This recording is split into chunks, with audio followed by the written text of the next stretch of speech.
আসসালামু আলাইকুম সুপ্রিয় দর্শক, আশা করি যে যেখানে আছেন আলহামদুলিল্লাহ ভালো আছেন।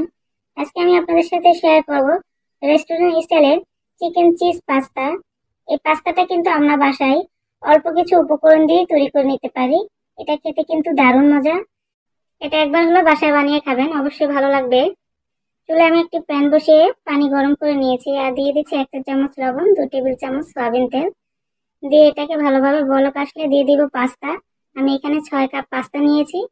এটাকে এখন ভালো করে বলক তুলে নিয়ে আমি সিদ্ধ করে নিব পাস্তাকে। প্রায় 6-7 মিনিটের মতো আমি এটাকে সিদ্ধ করে নেব।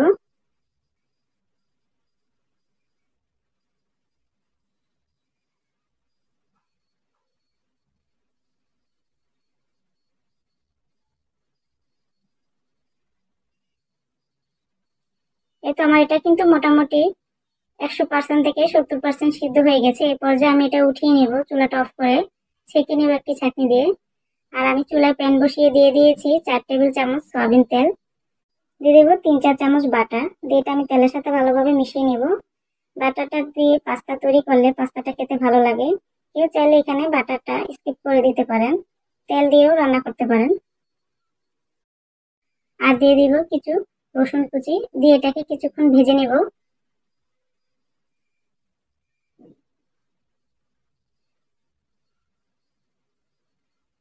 এটা ভাজা হয়ে গেছে, এই পর্যায়ে দিয়ে দিব পেঁয়াজ কুচি। আমি 1 কাপের মতো পেঁয়াজ কুচি দিয়েছি, এটাকে দিয়ে আরো ভালো করে কিছুক্ষণ ভেজে নেব।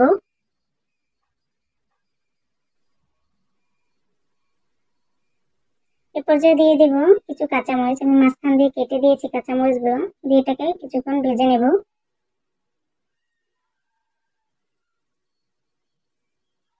আর দিয়ে দিব মুরগির মাংস, আমি এখানে 1.5 কাপের মতো মুরগির মাংস নিয়েছি। দিয়ে এটাকে অনবরত নেড়ে চেড়ে এটাকে ভেজে নেব কিছুক্ষণ। দিয়ে দেবো স্বাদ মতো লবণ, আমি এখানে 1 চা-চামচ লবণ দিয়েছি। দিয়ে এটাকেও ভালোভাবে ভেজে নেব। মাংসের যে পানিটা আসবে সেটা দিয়ে কিন্তু আমাদের মাংসটা রান্না হয়ে যাবে।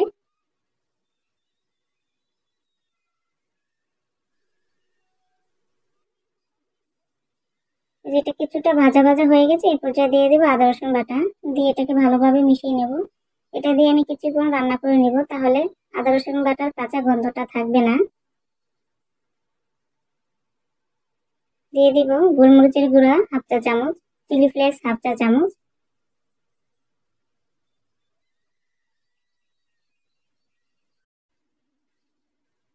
দিয়ে দিব সবুজ ক্যাপসিকাম, এখানে আমি কিউব করে কেটে নিয়েছি। আর দিয়ে দেব টমেটো কুচি, এটাও আমি কিউব করে কেটে নিয়েছি। এখানে চাইলে কেউ গাজর অন্যান্য সবজি অ্যাড করতে পারেন।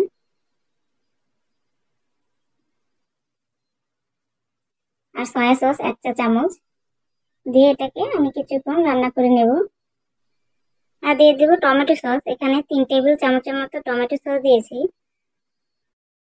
সসটাকে দিয়ে আমি ভালোভাবে মিশিয়ে নিয়েছি। চেষ্টা করবেন পাস্তা তৈরি করার জন্য সসটা ব্যবহার করতে, তাহলে কিন্তু পাস্তা খেতে আরো ভালো লাগে।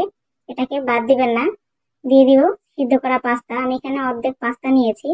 দিয়ে এটাকে আমি ভালোভাবে কিছুক্ষণ মিশিয়ে নেব। এই পর্যায়ে কিন্তু চুলা আঁচটাকে মিডিয়াম থেকে একটু লো রেখে এটাকে রান্না করে নিতে হবে, না হলে নিচে লেগে যাবে।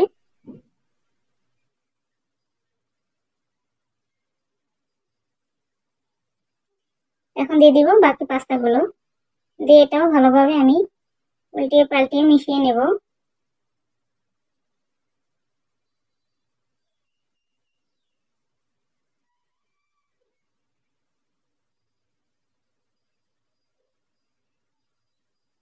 এখন দিয়ে দেবো স্বাদ মতো লবণ, আমি এখানে 2 চা-চামচ লবণ দিয়েছি। দিয়ে এটাকে আরো ভালোভাবে আমি পাস্তার সাথে মিশিয়ে নেব। লবণটা অবশ্যই চেক করবেন, প্রয়োজন হলে আরো কিছুটা দিয়ে দিবেন। আমার আর প্রয়োজন নেই, এটাই পারফেক্ট ভাবে হয়েছে, আমি আর লবণ দিইনি।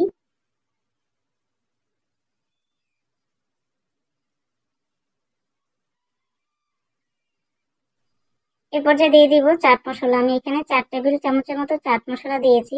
এটা দিয়ে ভালোভাবে পাস্তার সাথে মিশিয়ে নেব। চাট মশলা দিলে পাস্তাটা খেতে ভালো লাগে, অবশ্যই দেওয়ার চেষ্টা করবেন। পাস্তা তৈরি করার জন্য যে সমস্ত উপকরণ আমি দিয়েছি সবগুলোই দেওয়ার চেষ্টা করবেন, তাহলেই পারফেক্ট ভাবে রেস্টুরেন্ট স্টাইলের পাস্তা আপনারা বাসায় তৈরি করে নিতে পারবেন সহজে। এ পর্যায়ে দিয়ে দেব মজারেলা চিজ। এই মজারেলা চিজের রেসিপি আমার চ্যানেলে দেওয়া আছে, কেউ চাইলে আমার চ্যানেল থেকে দেখে নিতে পারেন। এখানে চিজের পরিমাণটা যত বেশি দিবেন পাস্তাটা খেতে কিন্তু তত ভালো লাগবে। এই তো চিজ দেওয়া হয়ে গেছে, এখন ঢাকনা দিয়ে ঢেকে আমি চুলা আঁচটাকে লো ফ্লেমে রেখে 2 মিনিটের মতো রেখে দেবো। 2 মিনিট পরে ঢাকনা উঠিয়ে দিয়ে দিব চিলি ফ্লেক্স। এটা দেখতেও ভালো লাগবে এবং খেতেও ভালো লাগবে, তার জন্য দেওয়া। এভাবে কিন্তু আমরা তৈরি করে নিতে পারি রেস্টুরেন্ট স্টাইলের চিকেন চিজ পাস্তা। এটা দেখতে যেরকম সুন্দর, খেতেও খুব মজার। আপনারা অবশ্যই বাসায় একবার বানাবেন, ছোট বড় সবাই খুব পছন্দ করবেন। আর আমার রেসিপিটা ভালো লেগে থাকলে অবশ্যই আমার চ্যানেলটাকে সাবস্ক্রাইব করবেন, লাইক করবেন, শেয়ার করবেন। সবাই ভালো থাকবেন, আল্লাহ হাফেজ।